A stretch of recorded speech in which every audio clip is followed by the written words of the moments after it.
नमस्कार, आप देख रहे हैं द फुलझड़ी और मैं श्रुति।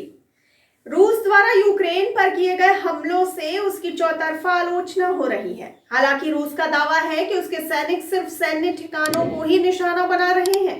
रूस को यूक्रेन में और तबाही मचाने से रोकने के लिए यूक्रेन स्विफ्ट नेटवर्क की भी मदद लेना चाहता है। यूक्रेन ने यूरोपीय यूनियन से रूस को स्विफ्ट नेटवर्क से डिस्कनेक्ट करने की मांग की है। जी हाँ, यूक्रेन के राष्ट्रपति व्लादिमीर जेलेंस्की का कहना है कि यूरोपीय यूनियन यानी ईयू की ओर से रूस के खिलाफ और कठोर प्रतिबंध लगाए जाने वाले हैं। फ्रांस के राष्ट्रपति इमैनुअल मैक्रोन के साथ सारी डिटेल्स पर बातचीत हुई है। यूक्रेन ने अन्य मांगों के साथ साथ रूस को स्विफ्ट सिस्टम से डिस्कनेक्ट करने की भी मांग की है।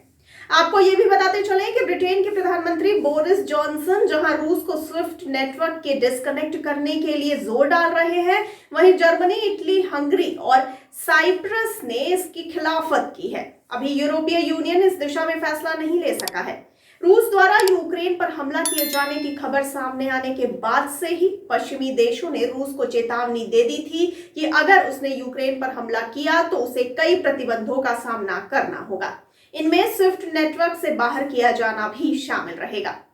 आइए सबसे पहले तो ये जान लेते हैं क्या है ये स्विफ्ट। आपको बताते चलें कि स्विफ्ट यानी society for world wide interbank financial telecommunication, जी हाँ, यह एक हाई सिक्योरिटी नेटवर्क है। स्विफ्ट अंतरराष्ट्रीय वित्तीय लेन देन से संबंधित है। इसकी स्थापना सन 1973 में टेलेस्क को रिप्लेस करने के लिए की गई थी। अब स्विफ्ट का उपयोग 200 से अधिक देशों के 11,000 से अधिक वित्तीय संस्थानों द्वारा सुरक्षित संदेश और पेमेंट ऑर्डर भेजने के लिए किया जाता है। विश्व स्तर पर इसका कोई स्वीकृत विकल्प नहीं होने के कारण यह ग्लोबल फाइनेंस के लिए एक आवश्यक पाइपलाइन माना जाता है। CNN की रिपोर्ट के मुताबिक स्विफ्ट बेल्जियम में स्थित है और 25 लोगों के बोर्ड द्वारा शासित है। इनमें रूस के central counter party clearing centre में मैनेजमेंट बोर्ड के चेयरमैन एडी एस्टानिन भी शामिल हैं। स्विफ्ट बेल्जियम के कानून के तहत आता है और इसे यूरोपीय संघ के नियमों का पालन करना होता है। आइए अब ये जान लेते हैं कि क्या किसी देश को स्विफ्ट से हटाया जा सकता है।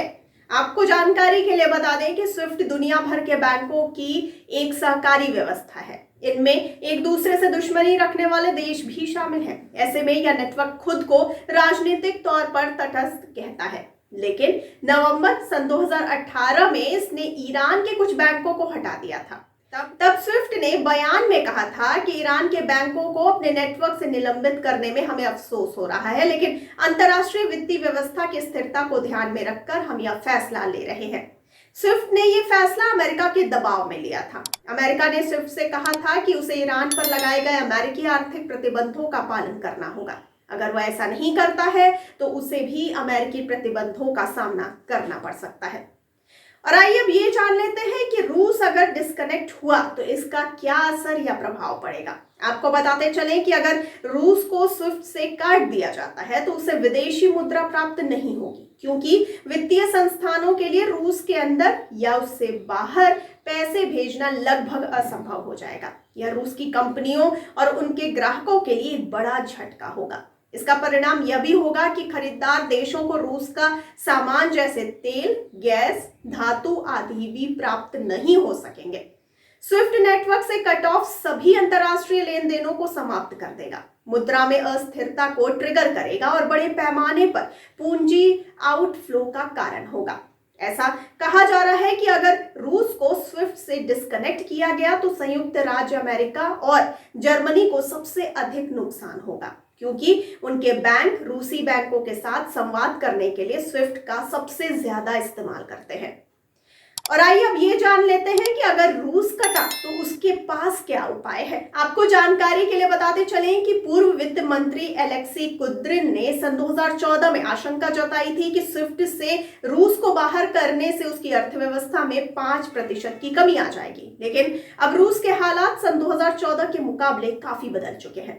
रूस ने स्विफ्ट से हटाए जाने के आघात से बचाव के लिए हाल के वर्षों में कुछ उपाय किए हैं। सन 2014 में क्रीमिया पर कब्जा करने के बाद उसी साल रूस पश्चिमी देशों के प्रतिबंधों की चपेट में आ गया था। उसके बाद मॉस्को ने अपनी भुगतान प्रणाली SPFS की स्थापना की। रूस के केंद्रीय बैंक के अनुसार SPFS के अब लगभग 400 यूजर्स हैं। वर्तमान में 20% घरेलू ट्रांसफर SPFS के माध्यम से किए जाते हैं। हालांकि संदेशों का आकार सीमित है और संचालन कार्य दिवस के घंटों तक सीमित है। इसके अलावा चीन का cross border interbank payment system या CIPS स्विफ्ट का एक और विकल्प प्रदान कर सकता है।